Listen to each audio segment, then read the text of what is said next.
That's right, brisket.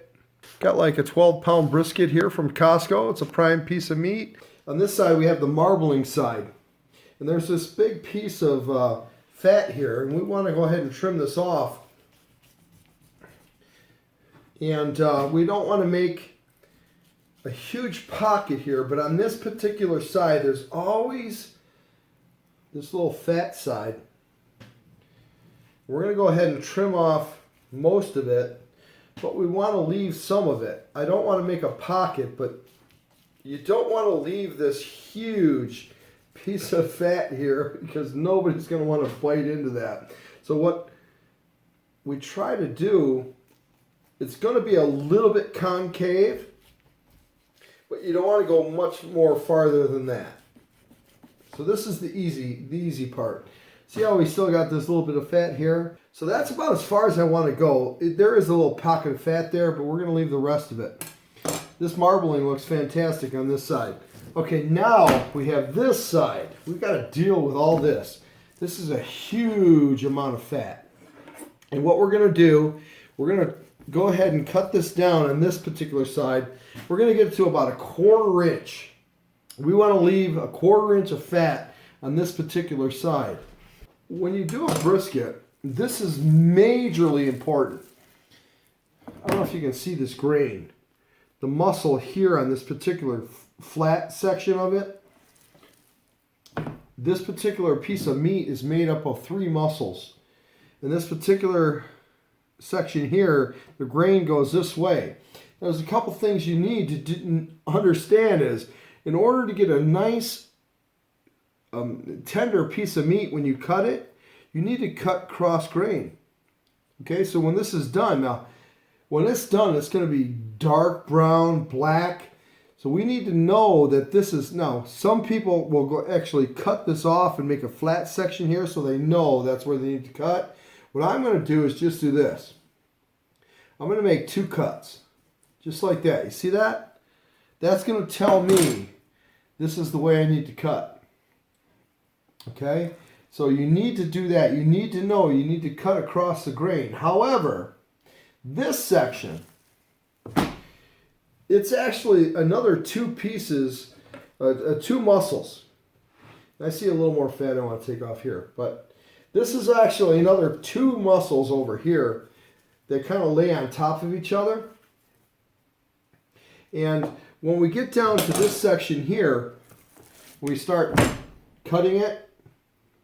When we get to this spot, you'll see, I'll show you later, we're actually going to turn it 90 degrees and start cutting it this way. But in any case, that's it. We've got it trimmed up well enough. We're going to go ahead and get this seasoned. Now, salt is your friend. And you can use any kind of salt you want. Kosher, ionized. I'm using coarse sea salt. So you want to salt liberally. Do not be afraid of that. This is a huge piece of meat. It's going to cook for 10, 11, 12 hours. The salt not only gives it flavor, but it penetrates into the meat. It actually tenderizes the meat. Next thing is pepper, black pepper. I've got a coarse black pepper here that I'm going to use. So we're going to go ahead and cover this liberally with black pepper. So you can see we have a lot of salt, a lot of pepper. And now you can use any kind of rubs you want. I would stay away from sugars. Cook this for, 10 hours, give or take. The sugars will burn. So make sure if you use a rub, any kind of rubs you buy, make sure they don't have a lot of sugar or any sugar. I also have a little bit of cowboy rub, which is an unusual mix. And I'm just going to sprinkle a little bit of cowboy rub on there. And we're going to leave that be and pat it down. Now that's liberally covered. You can see that, right? All right, Emerald, we're going to do your side, the other side here with your stuff too. Anyway, there we go. It's covered. You see that? Boom. Ready to go on the grill. Now I'm going to let this sit for about an hour. I pulled this out of the refrigerator, trimmed the fat, seasoned it. Let's let it sit for about an hour. It's going on the grill. Okay, folks, here's the magic. Here's how you're going to smoke this brisket on your propane barbecue grill. Are you ready? Here's how you get the smoke. Tin foil. I got 2 layers. I'm going to go ahead and take my wood chips that have been soaking for about 45 minutes. We're going to put them in this tin foil. Flatten them out a little bit. Okay, we're going to make a nice little patty out of it. Now I have 2 layers of tin foil because I found that when I use 1 layer, it's a little too thin. Unless you get the heavy duty, which I don't have. I just have standard Reynolds wrap. I'm going to go ahead and fold these up, make a little patty out of it. I'm going to go ahead and turn this over. I'm going to poke some holes in it with my fork. And little breather holes. There we go. Because I want this, we don't want it to flame up. If it starts on fire, we have a problem. We want to keep a nice clear smoke. We don't want a bunch of white, ashy smoke. You know, nothing, it doesn't have to be perfect, just, you know, whatever. So I'm going to go ahead and put my tin foil packet there. I'm going to put another one over here, put the holes up, and that back burner, I'm going to kick it up just a little bit. I want to maintain around 250. And what's going to happen is, this back burner is going to start the wood chips on fire. Now, I have a side burner over here. One thing you can do if you want to do it a little quicker, you can go ahead and heat those packets up on the side burner. Get them smoking and then put them in. But I've got plenty of time for today. And this is what I'm going to do. I've got my grates. I don't know if you see it. I kind of like, switched them up a little bit. Put one in the center and one left to right. Because the brisket's going to lay here. The heat is all back here.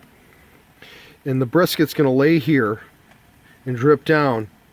And so it's all indirect heat, if you understand what I'm doing. Okay, folks, I've got the brisket on the grill. I've got the flat over here just away from the heat. I've got the larger portion here towards the heat. We're going to do that most of the day, and we might rotate it later, and we're going to wrap it in a few hours. I think like 4 or 5 hours I'll wrap it. But in any case, this is the way we get started. It's right at 250 right now, and we're going to go ahead and let that sit for about 3 hours. 2.5 hours in. Oh, looking good. Looks like this pack might have burned out. That one's doing beautiful. We're sitting just over 250 degrees. It's looking fantastic. But we're going to jump start this one here. The flames underneath it. We're going to get that nice and smoky. I'm going to throw that in on the right hand side. I've thrown another pack on there. That's a little smokier than I want it to be, but here we go. It's looking great. I have a little mixture here. 50% water, 50% apple cider vinegar. We're going to spray this down over on this side. It's going to get a little more dried out on this particular flat side. So we definitely want to soak it down. I might rotate it. We'll see. It's been 3 hours.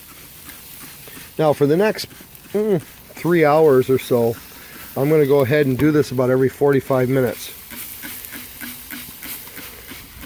Just soak it down with this apple cider vinegar. I don't want this bark getting too dark, too done. Especially, this side here.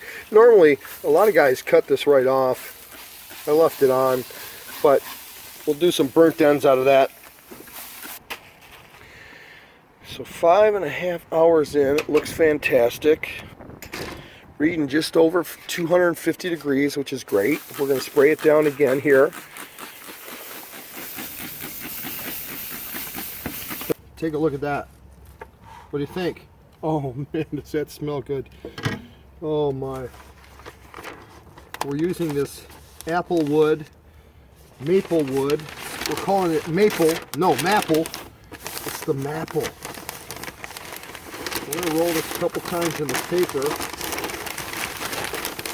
We're going to wrap this baby up as long as this stays down. This won't burn because we don't have direct heat on it. But this is going to seal in all the moisture as much as possible. Oh, it feels super soft anyway. Very tender. Get this right back on the grill. And voila, there we have it. Okay, we're going to go about another 3 hours. I'm going to start checking temperature and with my thermometer and see what we have internal. I'm going to let it sit for a little bit in this paper before I check it. Going to do a little temperature read.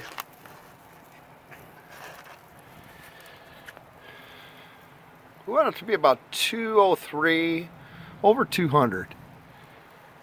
And I think we got a ways to go yet. That's the big portion of it. That's going to be the slowest to heat up. Looks like we're at 275. Or I'm sorry, 175. Go into the over here where it's a little thinner. Got a couple more hours to go. Probably. Yeah, we still have about 25 degrees to go. Okay, there's the final product. It's been sitting for about 45 minutes. And I'm going to give it a start cutting it. This here, this end here should be a little bit tough and dry because it's the...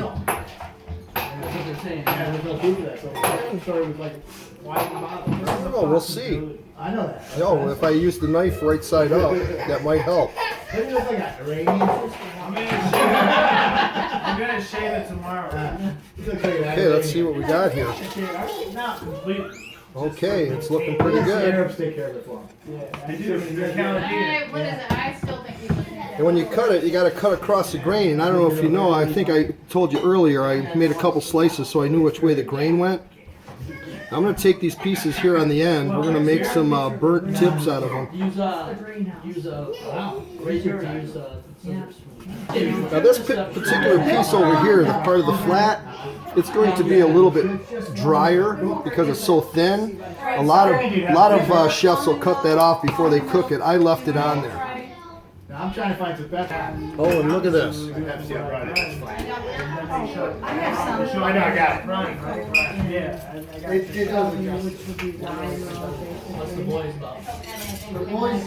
Damn, that looks good, man.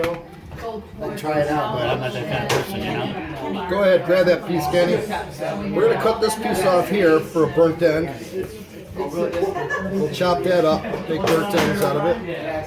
That tastes great, huh? Does it? Yeah. Okay, Kenny's a fan. Folks, we've got a big party over today. You can hear the people talking. So there we go. That's all cut up. We're going to get it on a tray and get ready to serve this. I'm going to chop these pieces over here and make some burnt ends out of them. Throw some sauce on them.